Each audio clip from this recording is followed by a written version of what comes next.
Hi అండి, welcome back to our channel. నేను మీ Kamakshi. Evening time మనం స్నాక్స్ తినాలి అనుకున్నప్పుడు ఈ విధంగా ప్రిపేర్ చేసుకొని చూడండి. చాలా టేస్టీగా ఉంటుంది అండ్ ఇంటిల్లి పాది ఎంజాయ్ చేస్తారు. ఓకేనా ఫ్రెండ్స్, ఇప్పుడు ఇది ఎలా తయారు చేసుకోవాలి ఈ స్నాక్స్ అనేది ఈరోజు వీడియోలో నేను మీకు చూపిపోతున్నాను. చాలా మెత్తగా సాఫ్ట్గా చాలా బాగుంటాయండి. ఇప్పుడు ఇది ఎలా తయారు చేసుకోవాలనేది చూసేద్దాం. ఇప్పుడు ఒక మిక్సింగ్ బౌల్ తీసుకొని ఇందులోకి నేను బ్యాటర్ని యాడ్ చేస్తున్నాను. ఈ బ్యాటర్ ఎలా ప్రిపేర్ చేశానంటే, ముందుగా మనము దోశలు ప్రిపేర్ చేసుకున్నప్పుడు ఒక 3 days అయిన తర్వాత కొంచెం దోశపిండి మిగిలింది అనుకోండి, దోశపిండి జారుగా ఉంటుంది కదా, సో ఆ పిండిలో థిక్నెస్ వచ్చేంత వరకు మైదా పిండిని యాడ్ చేశాను అనమాట. సో మైదా పిండి దోశపిండి రెండు మిక్స్ చేసి ఈ విధంగా పిండిలాగా ప్రిపేర్ చేసుకున్నాను. సో ఎక్కువ శాతం ఇందులో మైదా పిండే ఉందండి, దోశపిండి బ్యాటర్ మాత్రం కొంచెమే ఉంది.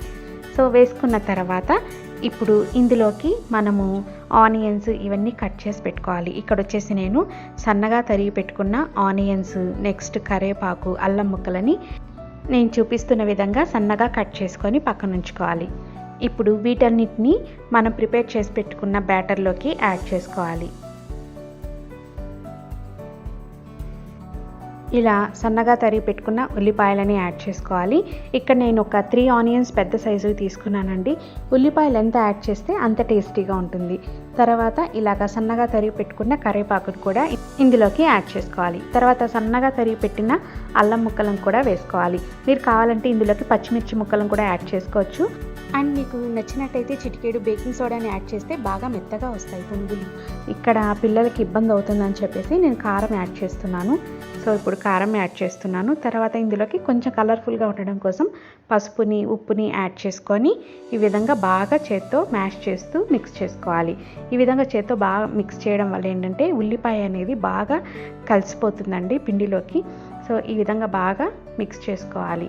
మనం ఈ విధంగా వేసినట్లయితే మనకి ముద్దలాగా ఇలా పడేటట్టుగా ఉండాలి. స్టఫ్ ఈ విధంగా ఉంటే మనకి కరెక్ట్గా వస్తుందన్నమాట. సో చూసారు కదా, ఈ విధంగా ఉండేటట్టుగా చూసుకోండి. ఇప్పుడు మనము స్టవ్ పైన ప్యాన్ పెట్టుకొని ఆయిల్ యాడ్ చేసుకోవాలి. ఆయిల్ బాగా హీట్ ఎక్కిన తర్వాత ఇప్పుడు మనం 1 by 1 పునుగులని ఇందులోకి డ్రాప్ చేసుకోవాలి. ఇవి కంప్లీట్గా గోల్డెన్ కలర్ వచ్చేంత వరకు వీటిని వేగించుకోవాలి. ఫస్ట్ లో ఫ్లేమ్లో పెట్టుకొని ఉడికించుకోండి. ఇలాగా లో ఫ్లేమ్లో పెట్టుకొని ఉడికిస్తే లోపల వరకు బాగా నీట్గా ఉడుకుతుంది. మైదా పిండి కాబట్టి లో ఫ్లేమ్లో పెట్టుకొని ఉడికించుకోవాలి. సో ఎక్కువ హై ఫ్లేమ్లో పెట్టి చేసానట్లయితే పైన బాగా ఉడుకుతుంది, బట్ లోపల మాత్రం అట్లే పిండి పిండి ఉంటుంది. ఈ విధంగా మీకు స్పూన్తో అలవాటైతే స్పూన్తో, లేకపోతే చేత్తో అయితే చేత్తో, ఈ విధంగా స్పూన్తో అనుకోండి లోపల వరకు మనం వేయచ్చు. సో కొంచెం భయంగా ఉండేవాళ్ళు ఈ విధంగా చేయండి. లేదు అలవాటైపోయింది అంటే మాత్రం చేత్తో వేసుకుంటే బాగుంటుంది. సో ఈ విధంగా అంతా బాగా గోల్డెన్ కలర్ వచ్చేంత వరకు వేగించుకొని తీసేసుకోవడమే. సో చూసారు కదా, ఇవి ట్రై చేసి చూడండి. చాలా అంటే చాలా టేస్టీగా ఉంటుంది. ఈవినింగ్ టైం బెస్ట్ స్నాక్స్గా మనం దీన్ని చెప్పుకోవచ్చు. చాలా బాగుంటుందండి. మీరు కూడా ఒక్కటి కూడా వదలకుండా తినేస్తారు. అండ్ దీని కాంబినేషన్గా ఎర్రకారం విత్ పప్పుల చట్నీ, ఈ చట్నీస్ దీనికి కాంబినేషన్గా చాలా బాగుంటుంది. ఇది ఎలా తయారు చేసుకోవాలి అనేది నేను ముందు వీడియోలో మీకు చూపించానండి. మీరు దాన్ని చెక్ చేయండి ఒకసారి. ఓకేనా ఫ్రెండ్స్, మీకు ఈ రెసిపీ నచ్చినట్టయితే లైక్ చేయండి, షేర్ చేయండి. అండ్ ఫస్ట్ టైం చూస్తున్నట్టయితే తప్పకుండా సబ్స్క్రైబ్ చేసుకోండి. నెక్స్ట్ మన ఈ వీడియోస్తో రెసిపీస్తో మీ ముందుకు వస్తాను. అంతవరకు బాయ్ అండి, టేక్ కేర్.